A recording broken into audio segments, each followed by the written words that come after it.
Have you ever wondered what actually happens when you are put under for surgery? Most people think anesthesia is just a single procedure to make you sleep. In reality, it is a highly sophisticated, life-saving medical specialty governed by a branch of medicine called anesthesiology. Interestingly, in medical English, the methods used to block pain, whether you are awake or asleep, fall under one single concept: anesthesia. Derived from ancient Greek, the prefix an means without and aesthesis means sensation or feeling. Thus, anesthesia literally means being without sensation. Today, we will break down the 5 progressive levels of how doctors completely switch off your pain. Let's start with the mildest and most non-invasive form, topical anesthesia.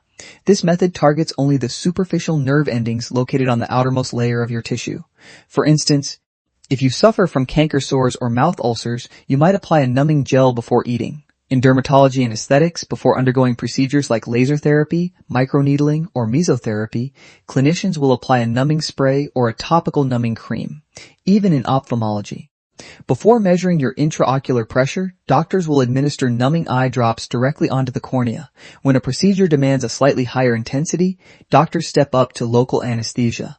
Unlike topical applications, this requires a syringe to deliver the anesthetic agent deeper into the tissue, specifically targeting the subcutaneous layer, also known as the hypodermis.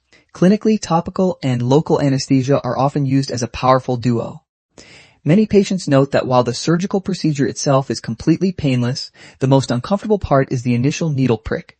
To mitigate this, doctors apply a topical agent first to numb the surface, making the subsequent injection virtually painless. This injection technique is widely used in dentistry for wisdom teeth extractions, as well as for removing a tissue sample for a biopsy, suturing lacerations, or performing an incision and drainage of an abscess, for major surgeries involving an entire section of the body. Clinicians utilize regional anesthesia. This category is divided into 2 central neuraxial techniques and 1 peripheral technique. The first central technique is epidural anesthesia. Here, a needle introduces a catheter into the epidural space, allowing the medication to gradually diffuse through the durable outer membrane protecting the spinal cord. Because of its gradual onset, its primary application is in long-term pain management, such as easing labor pains during normal childbirth or managing severe postoperative pain after major abdominal surgeries. The second central technique is spinal anesthesia. Medical students frequently confuse this with an epidural because the injection sites are physically millimeters apart. However, for a spinal block, the needle penetrates deeper, entering the subarachnoid space, which is filled with cerebrospinal fluid, CSF. Injecting the medication directly into the CSF triggers an instantaneous and profound block, completely paralyzing and numbing everything from the waist down. This is the gold standard for a cesarean section. Whereas normal labor uses an epidural to dull pain while preserving muscle control to push, a section requires the absolute immobility provided by spinal anesthesia. It is also the go-to method for lower body orthopedic surgeries, such as total hip or knee replacements, fracture fixations, and inguinal hernia repairs. If you are wide awake talking to your surgeon but cannot feel or move your legs, you are under a spinal block. The third regional method is the peripheral technique, known as a peripheral nerve block. This is utilized when surgery is localized to a single extremity, like an arm or a leg. If a doctor were to use a spinal block for a minor hand surgery, they would have to block nerves at a dangerously high spinal level, unnecessarily affecting the patient's entire cardiovascular and respiratory systems, essentially using a sledgehammer to crack a nut. Instead, under real-time ultrasound guidance, the anesthesiologist injects the medication precisely around the nerve cluster supplying that specific limb.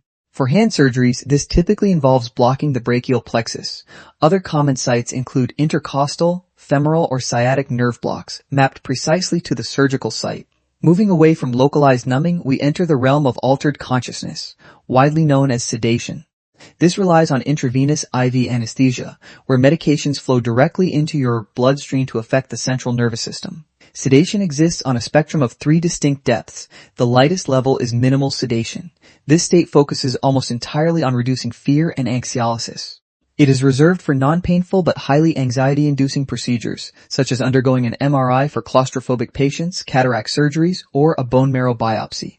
Next is moderate sedation, the most common type, frequently referred to as twilight sedation. Twilight perfectly describes this state. You are in a medical limbo, half awake and half asleep. You can respond to simple verbal commands, but you experience significant anterograde amnesia, meaning you will remember absolutely nothing upon waking up. This is widely used for multi-tooth wisdom teeth extractions, joint manipulation, upper endoscopies, colonoscopies, and cardiac catheterizations. The deepest level is deep sedation. Here you cross the threshold into complete unconsciousness, while it is very close to our final level. The definitive clinical distinction is that under deep sedation, the patient still retains their natural airway reflexes, such as coughing, and can maintain spontaneous ventilation with minimal support, usually requiring just a simple nasal cannula or an oxygen mask. It is commonly indicated for complex vascular surgery or procedures in interventional radiology. Finally, we arrive at the ultimate tier, the medical heavy hitter you always see depicted in movie surgical scenes, general anesthesia. The critical difference between deep sedation and general anesthesia lies in your respiratory system. Under general anesthesia, your brain is so profoundly suppressed that your natural drive to breathe is completely paralyzed, because you lose your spontaneous airway reflexes. The procedure strictly mandates an immediate endotracheal intubation. A mechanical ventilator must completely take over your breathing for the duration of the surgery. Anesthesiologists evaluate a multitude of variables before choosing the right approach: the nature of the surgery, your physical status, underlying medical conditions, and individual drug sensitivities. In clinical reality, a routine surgery can face sudden complications, such as a patient unexpectedly losing their ability to breathe spontaneously. If a crisis arises, the anesthesia team must instantly escalate the depth of anesthesia, transitioning from a lower level straight to general anesthesia to protect the patient's life. Anesthesia is not just about making you sleep, it is the art and science of keeping you safe at the edge of consciousness. Almost everyone has experienced at least one of these 5 levels during their lifetime. Which one of these have you undergone, and what did it feel like? Let me know in the comments below. Don't forget to hit the like button, subscribe to the channel, and turn on notifications for more deep dives into the human body. Stay healthy and see you in the next video.